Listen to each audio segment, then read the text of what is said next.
We are Southeastern 16. Chase Robinson here. Got Jay Greeson as we talk a little SEC football here. Spring practice cranking up for a lot of teams across the SEC, across the country.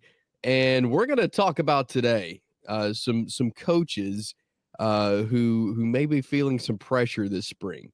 And we'll look at maybe a coach that may have a lot of pressure on them, some sneaky pressure, could feel some pressure in 25. So we'll discuss that here today here on Southeastern 16. But Jay, I feel like this is one of those unique years where no turnover as far as SEC coaches go, but I feel like there's quite a few who need to watch their back in 2025.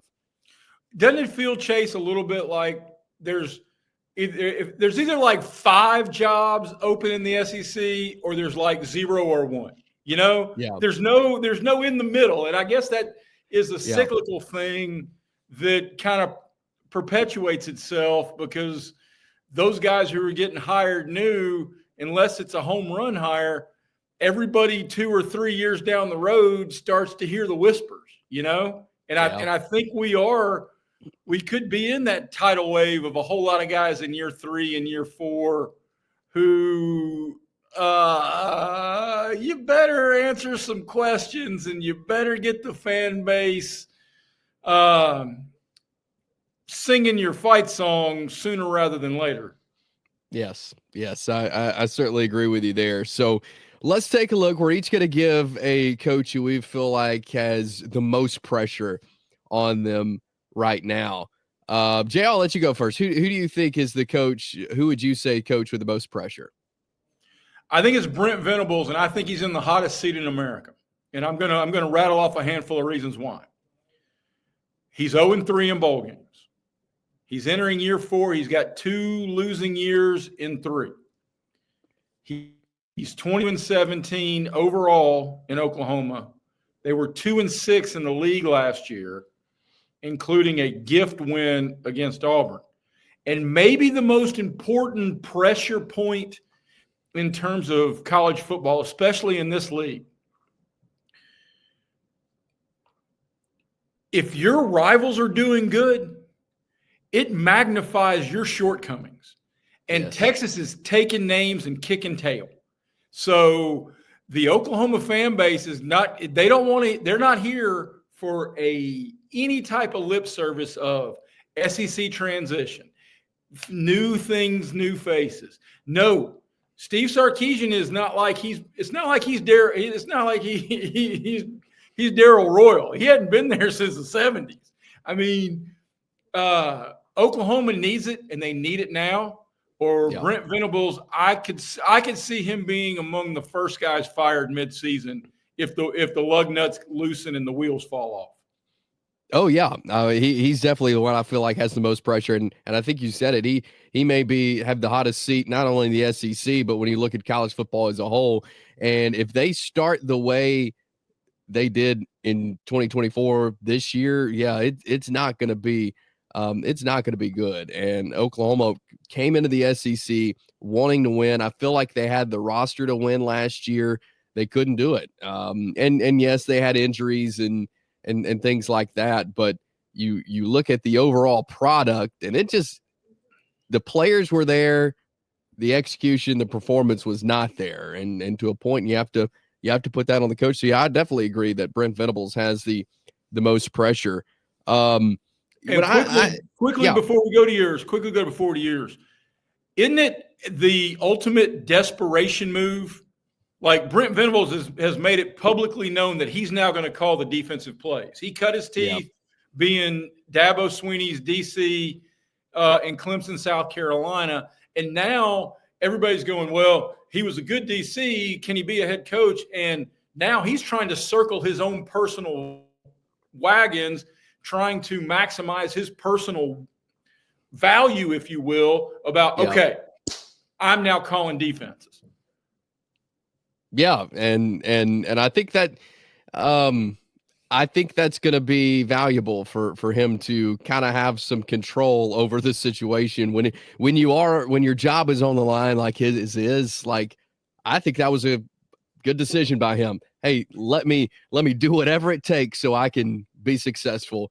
And, if it's not, then that's going to be on him, if the defense is not very good this year. And I agree. Like, I would say that is the most pressure. I also think kind of a Brent Venables is one. I think kind of a 1A. I think Hugh Freeze has a lot of pressure this year. And I think for obvious reasons, like he's got to turn this thing around. Like this has to be a totally different year than it was last year for the Auburn Tigers. If he wants to, from being around that program, Jay, you got to win games and you got to get to a bowl game. You got to win some SEC games. Like this is a very important year for Hugh Freeze. Well, Chase, to let the folks behind the curtain here on Southeastern 16, we kind of spitballed this idea, but we didn't say who we were going to take in the round robin. So I pulled up two screens here because I didn't know if you were going to go first or if I were going to go first. So if you had taken Brent Venables, I was going Hugh Freeze. So just to make certain, we're 100% on the same page, because, here's the other part. All of the same boxes can be checked. Brent Venables, the rivals rolling. Yeah. Until Saban left, Alabama was killing everybody. And Georgia killing most everybody. So that's what Auburn fan bases are holding you up against, Hugh Freeze. They paid Malzahn to walk away, and they were expecting a complete offensive overhaul and way better quarterback play. And that lands in an offensive-minded head coach's lap. Period. End of conversation.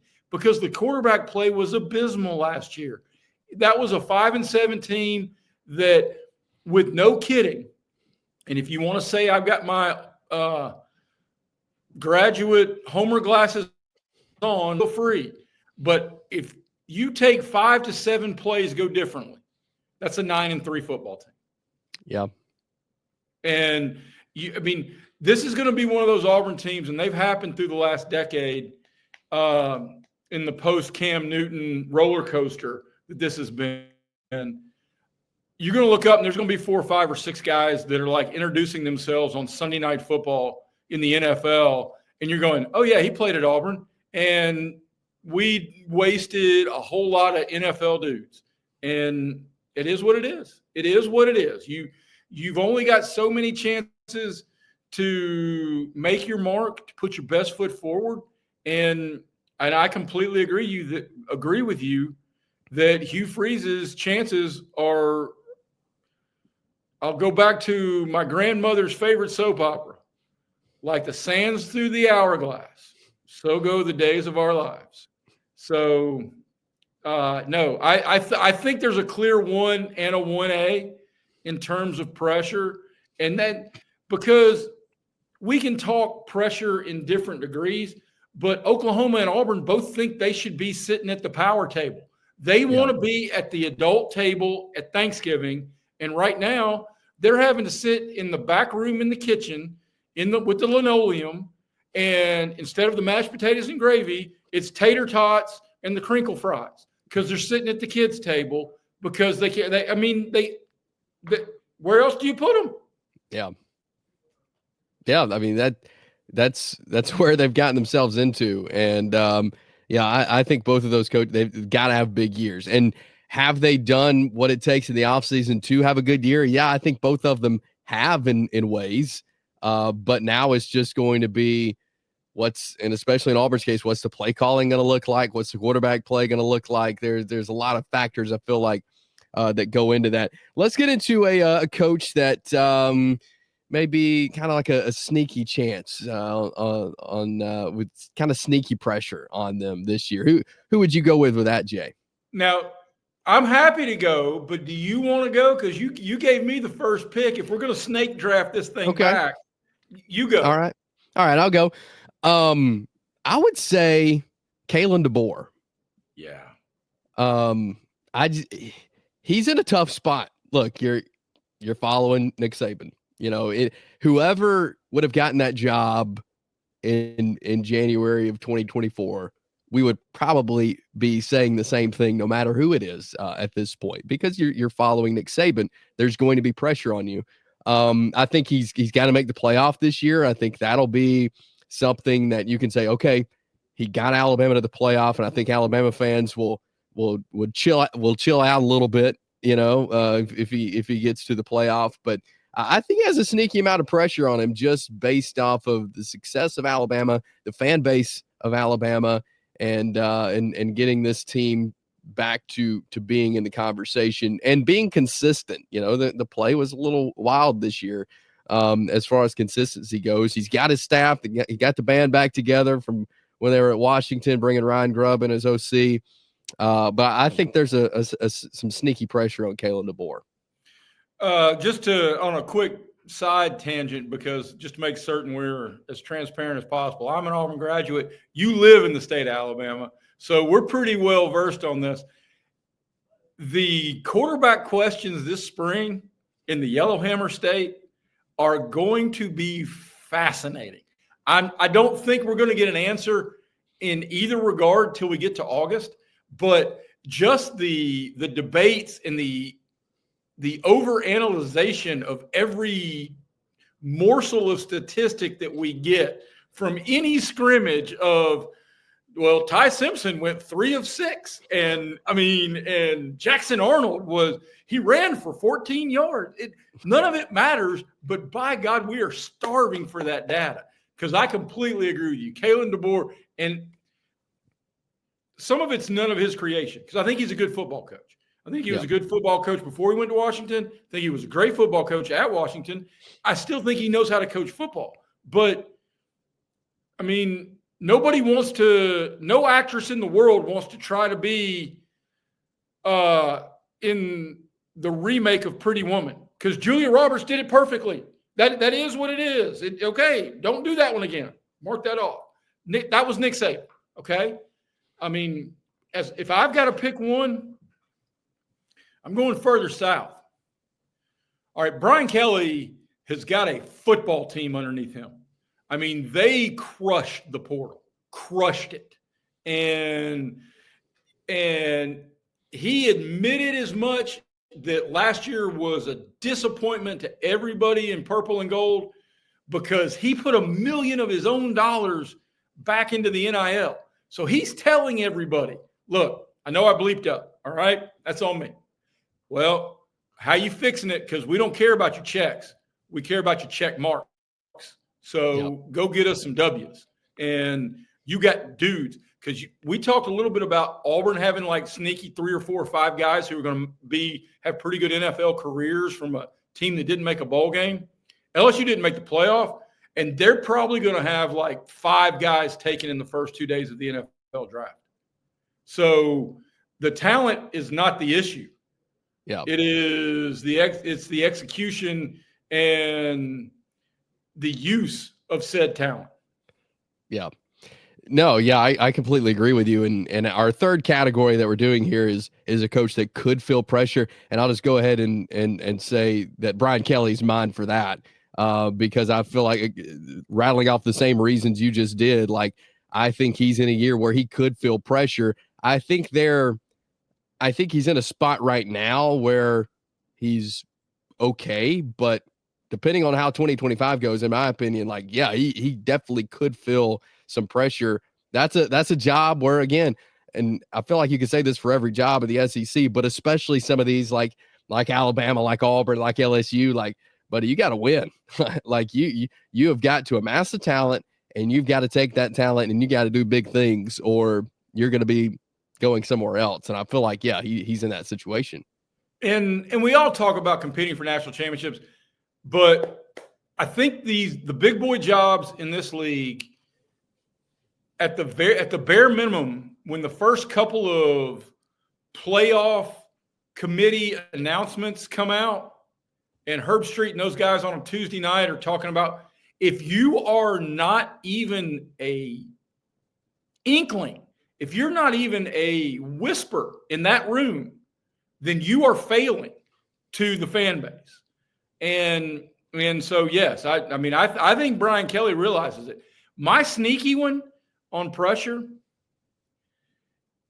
I don't see it being an impossibility within the next 12 to 14 months that Kentucky fires it's the most successful head coach it's ever had in terms of wins.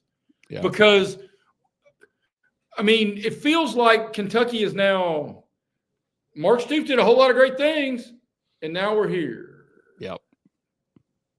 I mean, on a lower scale, it's got a very Mark Richt feel to it, you know? Mm. Yeah. And I'm not saying Mark Stoops has had the same success Mark Richt did. Mark Richt averaged 10 wins a year. I mean, Stoops is barely above 500, but we are talking about in Lexington. So I think that one's sneaky to me. I mean, he's had some dudes the last couple, 3 years, and it feels like they've underachieved a little bit, but that was the one that's kind of on my radar. And if we're talking about pressure, and I don't know if he necessarily fit into any of these categories per se, because I don't think it's more pressure than Venables or Hugh Freeze, and I don't think it's sneaky pressure. But Sam Pittman knows they need to be good this year. Yeah. Oh, yeah. And he's definitely one of these coaches that popped in my mind as I was kind of thinking through all these. Because, I feel like we have the conversation every year, like, what does Sam Pittman need to do to keep his job at Arkansas? And I feel like he's done enough to stay there. And I thought maybe this would be the year where he said, all right, I'm going to retire. He had the hip surgery, and all that. But he's staying with it. And he's good for the SEC. He's good for college football. But he's a guy that you want to see have a good year so he can stay in the conversation of being a head coach. I want to ask you about a couple one that popped in my mind, Jay. One of those, Clark Lee. Like, how much pressure do you think he has, one, to kind of do what he did last year? Obviously some not good years he had last year, which kind of turned the page. Do you feel like there's an added pressure on him now? I think the added pressure is internal. And especially if Clark Lee has a grasp of what this moment is, because you've got to at least come close to matching last year. I don't know how much you're not going to build on beating Alabama when they're ranked number 1 in the country. I mean, that's a generational, that's even as an Auburn grad. And it wasn't, I mean, that was a kick 6 moment for Vanderbilt football. Yeah. But what you do have is you have an extra year of arguably the most exciting, your version of Johnny Football with Diego Pavia. So figure out a way to do more with that. Figure out a way to embrace more with that. Figure out a way to recruit with that, to ways that you can make the West Side feel like it's a more of an SEC contender. I can't put Clark Lee bought himself a couple of years of goodwill last year. There's nobody's debating that. But using last year as a springboard and 2025 with Diego Pavia coming back, with a lot of those guys, using that as if not a ceiling, but assuredly a foundation is where his pressure point is in my mind. Yeah. I think the other conversation, I'm curious about your view on this, Chase, is I think Ole Miss is going to be good. And I'm not going to say Lane Kiffin, because I think Ole Miss is happy to have Lane Kiffin. But when we talk about your rival having success and your rival getting buzz, what happens in Starkville? What's got to be, if we're drawing baselines, his conversation inherited a nightmarish scenario, and God bless Mike Leach. And nobody in a million years circles that, plans that, expects that. But we're in a spot now that they got to deal with that. Yeah. I think that if this year goes like this past year does, then next year having this conversation, we'll say there's a lot of pressure on him. I think they've kind of not letting it slide, but understanding that this is a not good situation that he had to take over. And Again, we'll see what he does this year, but I think towards the end of the 2025 season, if it's going poorly, there's going to be a lot of pressure on him because Mississippi State, they don't want to get behind, and teams can't afford to get behind now in the way college football is. Chase, that's a great point. And you're not only talking about national conference and in state, you can't afford to get behind. Yeah. And there's no debating who's got buzz in the Magnolia State, right? Yeah. So, I mean, for God's sakes, Lane Kiffin's dog's more popular than Jeff Levy. I mean, yeah. And I'm not saying that flippantly. I'm really not. I'm not trying to. And the other part of that is, we've got a handful of different scenarios, whether we're talking about in the Oklahoma and Auburn's thinking they should be at the adult table, but their play and their results have regulated them to the kid table. There's also the business aspect of this. There are a handful of places in this league, and I'm talking about Auburn, Alabama, and I'm talking about Athens, Georgia, and I'm talking about Starkville and Oxford, that their biggest industry is this college football team. A lot of those businesses, 8 Saturdays a year, that's where they make their difference between breaking even and making money.